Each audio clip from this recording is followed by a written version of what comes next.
UFC Fight Night Fight Island 6, Brian Ortega versus the Korean Zombie takes place this weekend, and I'm going to go through the entire card, starting with the early prelims, ending with the main event, giving my prediction and breakdown for every single fight on the card, starting with our early prelim opener of Saeed Nurmagomedov versus Mark Striegel. Always nice to start the card with a Nurmagomedov. Don't mind if I do. This is a good scrap. Saeed Nurmagomedov is the rightful favourite here by far. He's quite a bit of a favourite, so in my opinion, I think people should maybe wait before they bet on this card, because even though there's a lot of heavy favourites, Fight Island seems to be the kings of just random upsets out of nowhere that don't make sense. I'm still going to be picking Saeed Nurmagomedov because even in his last performance, a lot of people see this as him coming off of a loss. I want to talk about his Raoni Barcelos fight. Raoni Barcelos did very well against him. I thought Raoni Barcelos won it at the time. It was a very close one. In my opinion, it shouldn't have been a unanimous decision. I could see this one being a split decision because Saeed Nurmagomedov landed way more shots in that fight. Raoni Barcelos did very well. The takedowns kind of secured him the win there, okay? And I think if that fight was scored again today, there'd be a bit of a varied result, and I think we would see a split decision. It was a very close fight, and Raoni Barcelos, in my opinion, is one of the most slept-on fighters in the Bantamweight division. Like, when he signed to fight Cody Stamann in March of this year, I was like, oh my god, this is a tough one for Cody Stamann to get by. Raoni Barcelos is a savage. I like that Saeed Nurmagomedov made it look so close against him as a young man, 28 years of age now. He was younger back then. He's taken a whole year off right now to work on his game, which I appreciate very much. Actually 10 months off, but still a long time. Really going to regroup and rethink things. Has fought a lot of good opponents in his career. 12-1, 11-4, 21-6. And in my opinion, his opponent right now of Mark Striegel has just not fought the same level of opponents whatsoever, in my opinion. I know he's a bantamweight. He has also fought at featherweight in his career, but still, his last few opponents just aren't really good whatsoever. In my opinion, like he's fought 6-9, 0-0, 5-1, 32-22, and 11 loss. 32 wins, 22 losses, and 11 draws. Who are you? How do you have that record? That almost seems If he's... Wait a second. If he won his last fight and didn't get it changed to a no contest, he could be 33-22 and 1-1. That would be a really cool record to have. I don't know if he's going for that. I'm sure he's not going for a belt with a record like that. So maybe he's just trying to have a really cool looking record that sounds funny. But I think I'm going to go with Saeed Nurmagomedov just because I don't think Mark Striegel's fought the level of competition that Saeed has throughout his career. Plus, Saeed is the younger guy. Mark Striegel seems to be getting out on the bad side of 30 right now. 32, creeping up towards 33. I don't like that in the bantamweight division. I like guys to be a little bit younger right now. It's a young man's game in the bantamweight division right now. The old dogs are starting to kind of fade away. I say that, but Frankie Edgar, I mean, he lost to Munoz, so who cares? Whatever, we're not even going to get into that. He lost to Munoz. So it's still a young man's game in the bantamweight division. You require your speed, your reaction time. I'm going to go with Saeed Nurmagomedov. I could see him getting this done by unanimous decision. Moving on up the card, Gadzi Hermadantigulov versus Maxim Grishin. I've been looking forward to Maxim Grishin's debut for a very long time. Very much so indeed, I really have. He lost his debut, to Marcin Tybura, but this is his real debut. Okay? And that's something that needs to be cleared up. I know he had his debut against Marcin Tybura at heavyweight. I've wanted to see him down at light heavyweight for a very long time right now. He is a real light heavyweight. He took the fight against Tybura, in my opinion, just to get his foot in the door at the UFC because they didn't seem like they were going to sign him and he was just beating so many guys. Ran through the PFL division, then got picked up by Marcin Tybura. I mean, it's hard to deny Maxim Grishin here, and especially because Gadzi Hermadantigulov is maybe one of the most disappointing guys in the light heavyweight division. He just seems to not have it in the bag sometimes, okay? He does very well, and he looks like he's going to do very well. He's just a little bit older, even though Maxim Grishin's older than him. It's weird. Maxim Grishin, in my opinion, I don't know why Antigulov, but I just consider him an old man. I don't understand. He just doesn't look in good shape, and he doesn't really put a good pace on guys whatsoever. He does have some good wins throughout his career. I've just seen him fail so many times, and Maxim Grishin seems to be blooming in the later part of his career, going through... We could have another Felipe Lins on our hands, running through PFL competition. Good recorded PFL competition as well. I mean, look at these names. 11-2, 19-9, 11-4, 10-0, 11-4, 11-1. Those aren't even names, they're numbers. I don't know why I said look at these names. I'm saying look at these numbers. Those are some good recorded guys really trying to win themselves $1 million PFL tournament. And Maxim Grishin ran through all of them. I'm not going to take his age into consideration here. I see Gazi Hermadantigulov as the old withering fighter, to steal a quote from Alexander Hernandez here. Don't mean to be too cringy, but I feel like Maxim Grishin is going to get the job done. I see him getting it done by unanimous decision, grinding himself out the win against Gazi Hermadantigulov. Moving on, up the card, plus way taller, way longer reach advantage, way better sized light heavyweight, and just frame-wise, athletics-wise, I think he's going to chuck around Antigulov, grind himself out a unanimous decision. Moving on, up the card, Jamie Mullarkey versus Fares Ziam. Good fight, really like it. Both big guys for the lightweight division. Jamie Mullarkey's there, Fares Ziam as well. Both coming off losses. Don Madge was Fares Ziam's last loss. Jamie Mullarkey coming off a loss to Brad Riddell. And in hindsight, that's not a bad loss to have, because Brad Riddell has just been running through the competition recently in the UFC. Last beat Alex Da Silva, who was a game fighter. I mean, Brad Riddell's a dangerous man, and to be fair to him, Jamie Mullarkey, even though he did get the piss beaten out of him, he's taken a long time off. I think he fought last October in a New Zealand card or an Australia card. I can't quite remember, but still, I still think that Jamie Mullarkey's going to get the job done here. Way more experienced, a little bit older, a little bit more experience against better competition. Fares Ziam did lose to Don Madge in his last performance. We don't really know how good Fares Ziam is yet. I'm just not going to pick him as an underdog, because I feel like losing to Brad Riddell is just a completely different situation than losing to a Don Madge, in my opinion, in the lightweight division right now. I'm going to be going with Jamie Mullarkey. He's beaten some decently okay opponents in his career. This is not really a great fight, I'll be honest with you guys, but still, I'm going to go with Jamie Mullarkey. I think he'll get the job done. He showed good potential in the Brad Riddell fight, and he's taken a long time off in the meantime, so I trust him. I trust him to come back, taking time off. I think he'll get the win against Fares Ziam and get it done by unanimous decision. Moving on up the card, Park Yun-Yong versus John Phillips. This one's risky. All of the underdogs on this card are kind of risky, I'll be honest with you guys. I'm not falling for it, okay? I know John Phillips, there's a game plan to beat him, and it's been written so many times. Everyone knows it off by heart by now. That the Rubik's Cube is no longer fun anymore. You just chuck it to the side, we figured it out, okay?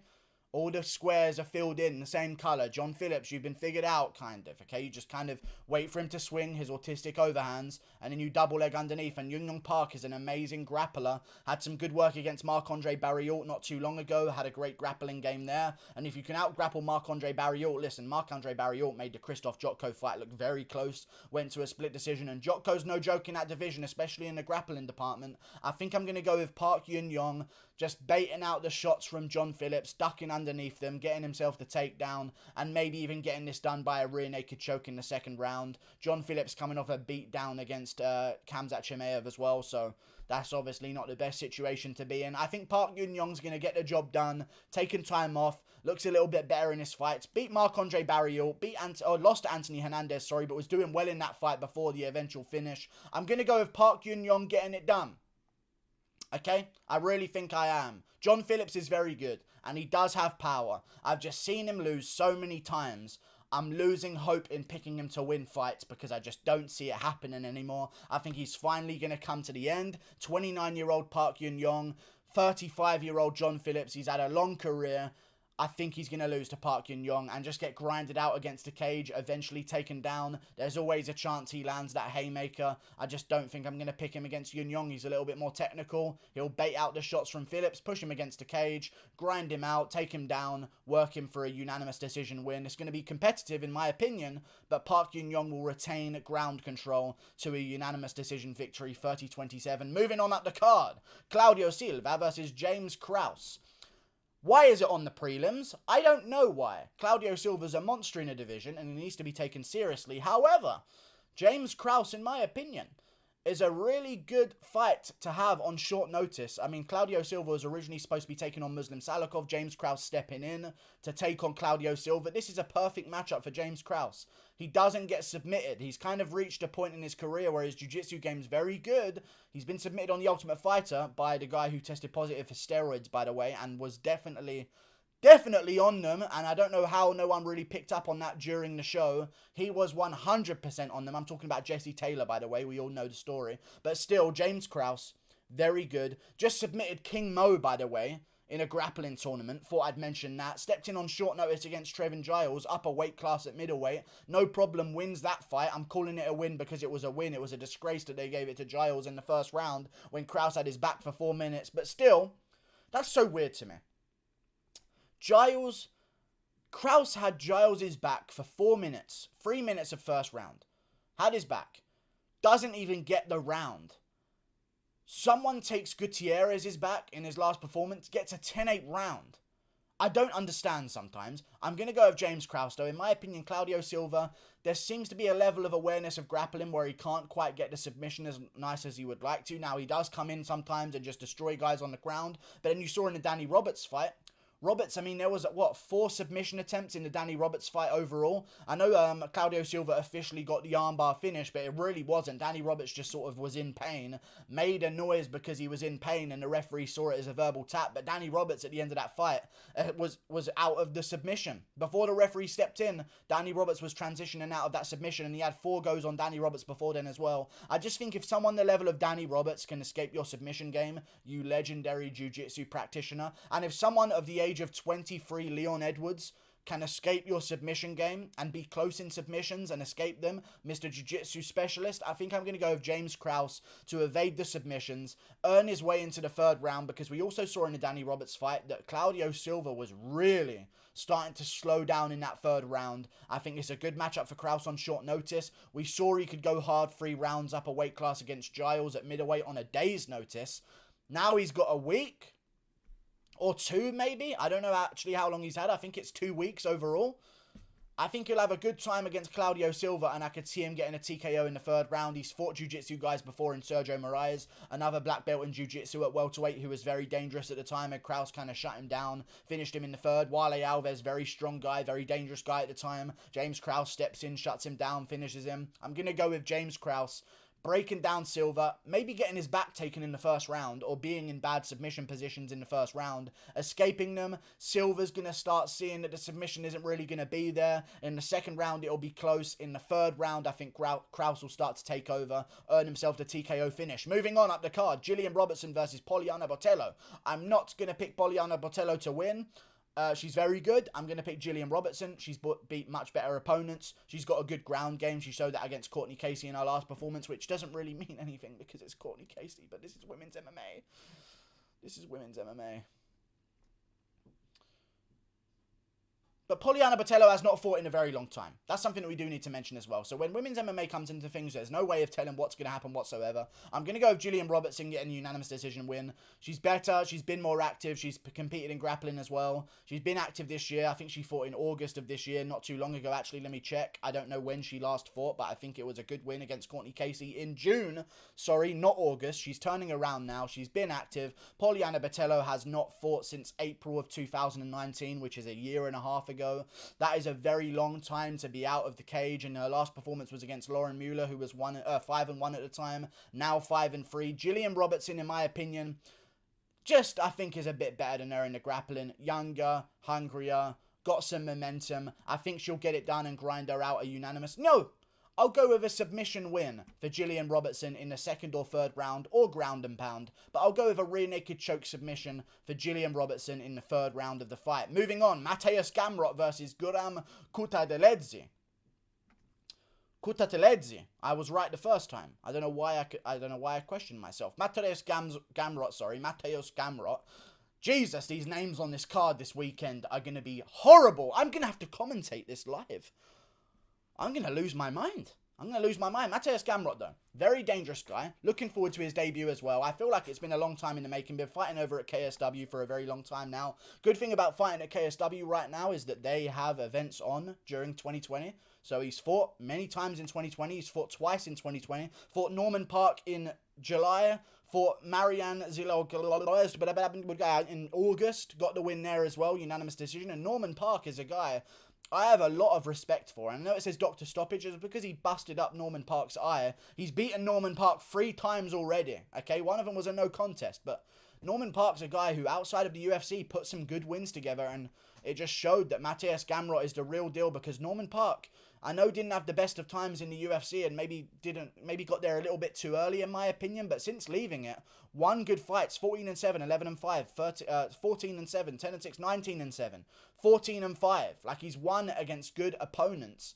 and then Mateusz Gamrot is the guy on the regionals to shut him down, a former UFC veteran, I'm going to go with Mateusz Gamrot against his opponent this weekend, Guram, we shall call him. He's a very dangerous man. He's 29 as well, so I actually feel like him getting into the game now might have been a bit better than him, because normally you see these guys that are completely undefeated, and they're 23 years of age, and you're like, okay, well, who have you really fought? Mateusz Gamrot has been on KSW, he's fought great competition, look at the fucking records of these guys, 9-1, 15-7, 13-4, 12-3, 16-3, 18-0, 12-3, 20-8, all fell victim to the monster that is Mateusz Gamrot, and I think, actually, he would potentially get the job done by submission. If you don't know, he's had jiu-jitsu grappling competitions with Gary Tonin, which is very impressive, in my opinion, but Guram Kutateladze is not to be counted out, obviously. He's beat some good guys, nowhere near the level of competition of Mateusz Gamrot. Anything can happen, but I can't even formulate an argument that would mean that Guram would win.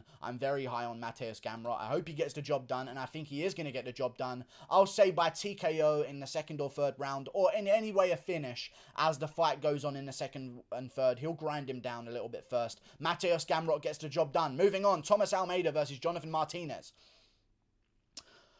I'm going with Jonathan Martinez. I think Almeida should have made Martinez cut down to bantamweight. I don't know why Almeida played this game. He gave Almeida featherweight, which is something so good on short notice for Jonathan Martinez, who's naturally a bigger guy than Almeida. Why would you give him featherweight? Why would you not make him train himself? I guess maybe because Martinez wouldn't have accepted the fight if it was at bantamweight. I think this is going to benefit Jonathan Martinez. He's just beat Frankie Sainz. He beat before then Andre Ewell, which is a very good win. I know Andre Ewell got his hand raised, but everyone basically thinks that Jonathan Martinez won that fight, so that's how I'm going to see that fight. And Andre Ewell recently bounced back and pieced up Erwin Rivera, in my opinion, maybe even in a better fashion than in an equal fashion to Giga Chikadze. Very good performance from Andre Ewell, and Andre Ewell's very dangerous in the game. Obviously, some of his grappling skills have been exposed over the time, but that was only when Nathaniel Wood.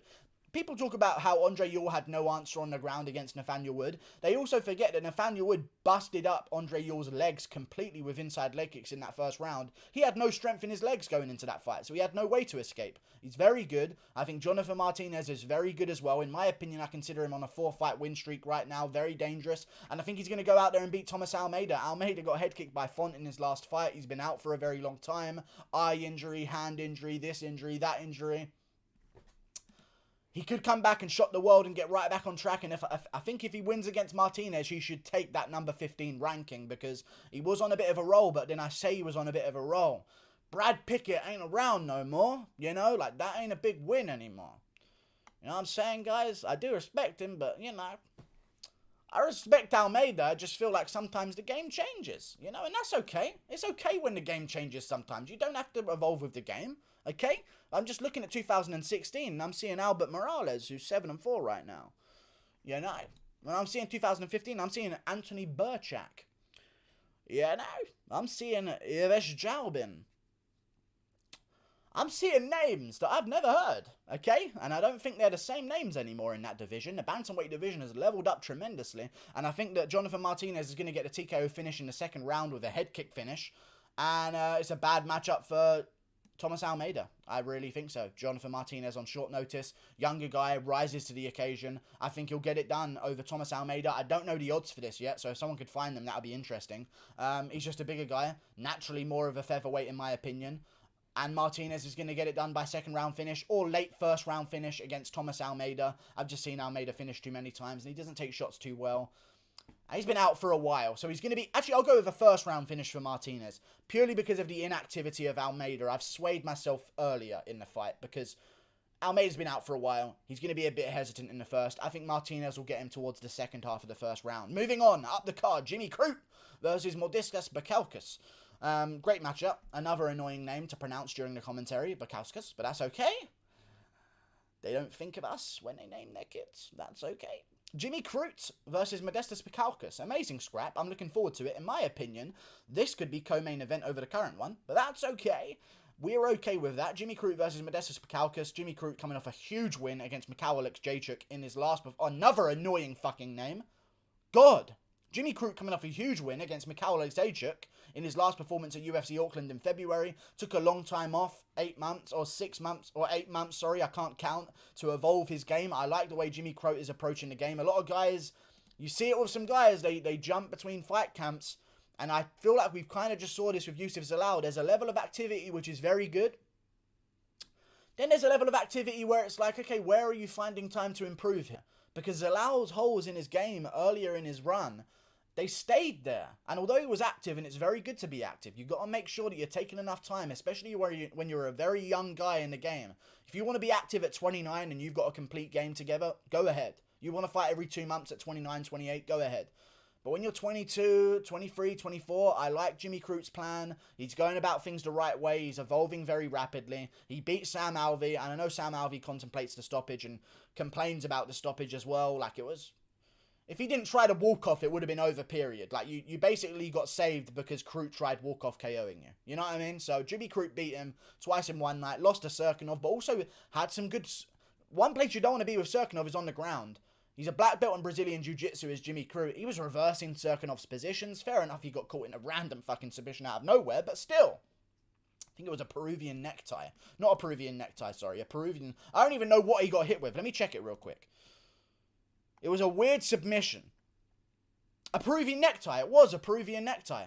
I don't know what image of the submission I have in my brain, but it was a very strange one, and it came out of nowhere, but it was a Peruvian necktie. Hard to prepare for those kind of things. Jimmy Crute showed in his next outing against Bukauskas that he's been improving his grappling game. We've seen Modestas Bukauskas get held against a cage quite a bit in his career. I like Modestas Bukauskas. He's representing the UK as well, even though he is the Slavic warrior, or the Baltic warrior. I can't quite remember what he calls himself. He's dangerous. I just think Crute's going to show him a bit of grappling. One thing I worry about in this fight, though, with Modestas Bukauskas, is that he definitely illegally elbowed his... his last opponent, and this is another funny thing about him. Not the first time he'd done it in his career when someone's shooting takedowns on him. He goes for those elbows a lot, okay? And they were to the back of the head of Andreas Michailidis, in my opinion, okay? And it was a bit of a weird stoppage because the referee told him, "Are you okay?" And the guy looks up at him and then went to lean back against the cage, and the guy's opened the door and he fell out of the cage. And then the fight was over. It was very weird how they did Andreas Michailidis, but still, Modestas Bukauskas dangerous, big guy for the division, long range as well for the division. I just think Crute's going to put a bit of a grappling clinic on him. Something I like about Crute is that he didn't really have his... When he was grappling Bukauskas, he didn't grapple him just with double legs. You know what I mean? Sometimes when you do just double legs over and over again, your head's on the outside. Guys can get away with some of those elbows, and it's somewhat easier to defend. Crute does a lot of sneaky stuff in his grappling. Okay, he'll just get a body lock. He'll get you back in a body lock, then do a little couple sweeps, couple taps at the heel, drop you down, slide you around, change an angle on you. Like, Jimmy Crute's very different, and he's got a whole bunch of different takedowns. I think the versatility of them is going to overwhelm Bukauskas as the fight goes on, and I think we're going to see a second round submission for Jimmy Crute, maybe getting his patented Kimura on this card. We'll see how it goes. I'll say Crute by second round submission or a late first round submission. Moving on up the card, Caitlin Chookagian versus Jessica Andrade. I'm going with Andrade. I think she gets it done. I was kind of liking the underdog of Caitlin Chookagian, but then I kind of thought to myself, like, what level are these flyweights at, really? Because we saw with evidence that Cynthia Calvillo moving up from barely being able to scratch the top 15 of strawweight to immediately schooling Jessica Eye, the top contender at flyweight, who has a win over Chookagian, by the way. So I think if Andrade is tooth and nail with some of the best girls in the world, like Rose Namajunas at strawweight, which is top 3, top 2 in the world right now. Even had some good scraps with other girls. Claudia Gadelha beat up her for 3 rounds. I mean, Jessica Andrade is a dangerous girl, even though she lost to Zhang, and she just lost her last fight as well. I think if Calvillo, who's barely top 15, can make the leap to #1 contender and get the win there, I think Andrade is going to be able to do it to Chookagian. There's just a completely different skill level between strawweight and flyweight. One thing I worry about, though, is that Andrade is 5'1". There's a big problem. Big problem there. I don't like that one. And sometimes just your arms not being long enough can be the issue.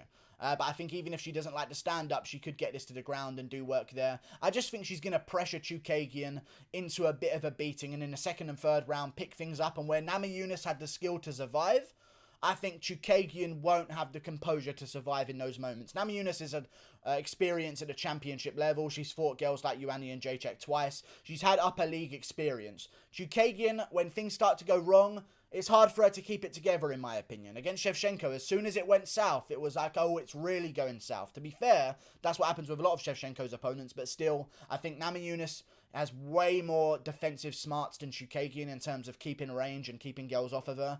And she wasn't able to sort of stop the onslaught the way I thought she would in the second and third round against Andrade. I think Andrade gets it done against Chookagian unless she shows up like a fat pudding and doesn't look good at flyweight. Other than that, I think if she shows up in shape, I think she'll get the job done over Chookagian, winning the second and third round. Maybe losing the first, though. Don't be surprised. Moving on. Cyril Gain versus Ante Delija.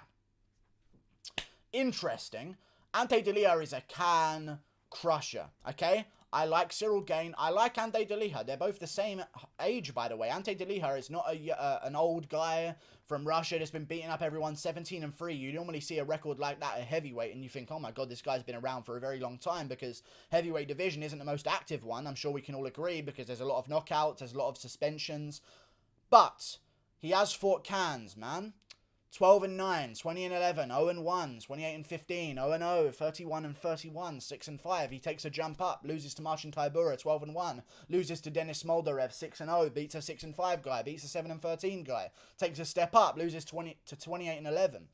A neutral and a negative record in men's MMA is the difference between simply wanting to win and maybe not wanting to win, in my opinion. You see a lot of these Russian shows, if you're showing up to a fight and you're already 31-31, you're not making a run for the belt. You're just not making a run for the belt, in my opinion. And some of these guys that this guy's fought, Ante Delija, I understand he's dangerous and he is a big guy, but Cyril Gain, and I've seen the guys that Ante Delija has fought on his highlights and some of his other fights as well, they'll plod forward like heavyweights. The problem that people have when they face Cyril Gain is that he doesn't actually fight like a heavyweight. He fights like Yusuf Zalal.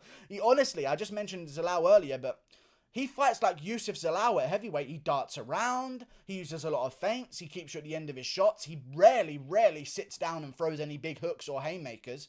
Uses a lot of kicks. I just think the footwork is going to be at a different level to Ante Delija, and they're both the same height, by the way. So the Russians that measured Ante Delija at 6'5" were lying. I'm going to go with Cyril Gain. He's got the reach advantage. I think he's going to have the skill advantage on the feet by far, and he's just going to school him. He's going to school him on the feet, Cyril Gain. I could maybe see him get the job done by second round, going for a takedown, maybe getting a submission win there. It's dangerous because Ante Delija is a dangerous man. He's a big man, and he's got KO power, and he's got some big slams. I just think Gain has shown an awareness to defend takedowns against some good opponents so far. Looked quite good against them, even pulling off some of his own submissions for a grappling guy. And he doesn't fight in the way that every single one of Delija's opponents have. Plodding forward like a heavyweight, Gain's too good with the footwork, and even though he's 6-0 and Delija is 17-3, look at the records of Gain's 6-0. I've mentioned this many times before on the channel, but the records I just read you that Delija has a win over, look at the wins that Gain has wins over. He's 6-0 so far. He beats 17-5, 7-2, 9-0, 8-1, 7-0, and 1-1. 1-1 is his worst record on his career, and that was his debut. 7-0, 8-1, 9-0, 7-2. Top guys from every region to get his way into the UFC. I think he'll get it done with ease against Ante Delija this weekend, but obviously it's dangerous, it's heavyweight, but I'm going to go with Cyril Gain. Moving on, Ortega versus the Korean Zombie. I'm going with the Korean Zombie, man. I've seen some Ortega fights recently. I've been watching a few of them this week. I'm going to keep this short. I'm going to do a full fight breakdown video for Ortega versus the Korean Zombie. I'm sure you'll look forward to that. But still, I'm going to go with the Korean Zombie here getting the job done. Ortega's been outstruck by a lot of guys that have been mopped the floor with the Korean Zombie, like Renato Moicano, for example. If you watch that fight again, Ortega, in my opinion,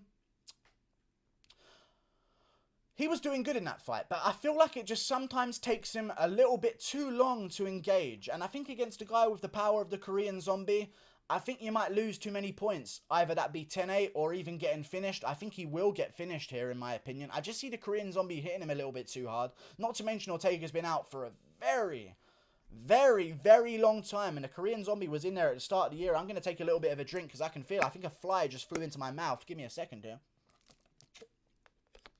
And we're back in action. The Korean Zombie, in my opinion, is going to get the job done against Brian Ortega. Too dangerous in the first round. Ortega gets hit too much. Renato Moicano had a lot of success in the second round against Ortega. Ortega, though, something that he did in the Moicano fight that not a lot of people talk about, the body shots were working on Moicano. So I think if you can go to the body here against the Korean Zombie, maybe he can start to wear on him as the fight goes on. In the first rounds, I see, like, Guida's catching you... Clay Guida's catching you and dropping you in the first round, man. I know you've got a good chin, man, but you can't be getting caught and dropped like that by Guida. You can't be getting caught and dropped like that by Moicano. Like, Swanson was doing very well as well. I think the Korean Zombie has kind of put himself at a different level in the featherweight division recently. Had a long time off himself, but still a better long time off than Brian Ortega, because Ortega's been dealing with injuries. There's a lot of bad blood going into this one. I think the Korean Zombie's going to get it done, being a little bit too fast with the hands at the start of the round. Brian Ortega is very good. He's very good. He's going to give up a bit of a reach disadvantage here. And by the way, he had a bit of a... I think they were equal on reach, him and Holloway. And even Holloway was able to keep him at range with his boxing. I think we're realising that now, when before Holloway was starting to stick out in the featherweight division, Holloway's kind of starting to blend in a bit now with the top strikers. And I think the Korean Zombie, this is a great matchup for him. Ortega doesn't get submissions unless you shoot on him. And the Korean Zombie has never been submitted in his career, I want to say. I just want to double check that right now. But I don't have a mental image of the Korean Zombie ever being submitted in his entire career. His jiu-jitsu has always been on point. No, never submitted. His entire career he's never been submitted. And he submitted some good guys himself. Even had a good performance against Aldo, but of course tore his arm out of place. Came back after the military service, looked good against Bermudez. Basically beat Rodriguez, even though Rodriguez had a great performance and he showed up on short notice. Basically beat Rodriguez, let's be real. Had a real good performance there. But beat Moicano easily. Destroyed him in the first round. Beat Frankie Edgar easily. Destroyed him in the first round. I know Ortega did that as well. I just feel like the Korean Zombie's got a bit of a stand-up advantage over Ortega. I've just seen some Ortega fights recently, man. I don't like him sometimes. He gets hit a lot. And I think if you're getting hit with those same shots by a guy with the accuracy of the Korean Zombie and the speed in that first round, it's going to be dangerous. It's going to be really, really dangerous. And I think the Korean Zombie is going to catch him. And just, it'll be a cumulative damage thing. I could actually see this maybe being a doctor stoppage at the end of a second. Maybe Ortega drops him, or the Korean Zombie drops him a couple of times, and that's enough for the referee to stop the fight. I don't see the Brian Ortega going out cold. Maybe not for his entire career, but to come off that much damage against Holloway, I mean, think about it like this. I think Brian Ortega, the stat was, took more significant strikes against Max Holloway than he did against Edgar, Swanson, Moicano, Guida, Brandao combined. And then some. That's a lot of damage for a young guy. And I say young guy, but Brian Ortega's getting up there himself, 29 years of age. And he's taken a lot of damage in his career. Like, he eats a lot of shots. I know the Korean Zombie's had his wars. I just think the Korean Zombie's going to be a little bit too crisp, too early. Catch him on the chin. Not to mention Ortega, who's already a slow starter to begin with. And the Korean Zombie's one of the best first-round guys in the featherweight division, in my opinion. Maybe other than... I don't even know about Emmett. Emmett seems to finish fights later on. So still, I'd say the Korean Zombie might be one of the best first-round fighters in the division, bar Zabit Magomedsharipov, but he only gets worse because he gets tired and gasses out. But the Korean Zombie, in my opinion, one of the better starters with the hands in the featherweight division, and Brian Ortega being a slow starter, also coming off a 2-year layoff nearly, just under 2 years of a layoff. 2018 December was when he fought Max Holloway, took a whole bunch of damage, career-altering damage, had a whole bunch of surgeries as well, tore his ACL, I believe broke his hand at one point. I'm going with the Korean Zombie getting it done. I really am. Good chance for Ortega to maybe work the body, take some shots, and then get into it in the 4th and 5th round. But the Korean Zombie showed no signs of slowing down against Yair, and that was a high-paced fight. I'm going to go with the Korean Zombie getting it done by 2nd round TKO. Like and subscribe. Click that button up there. Goodbye.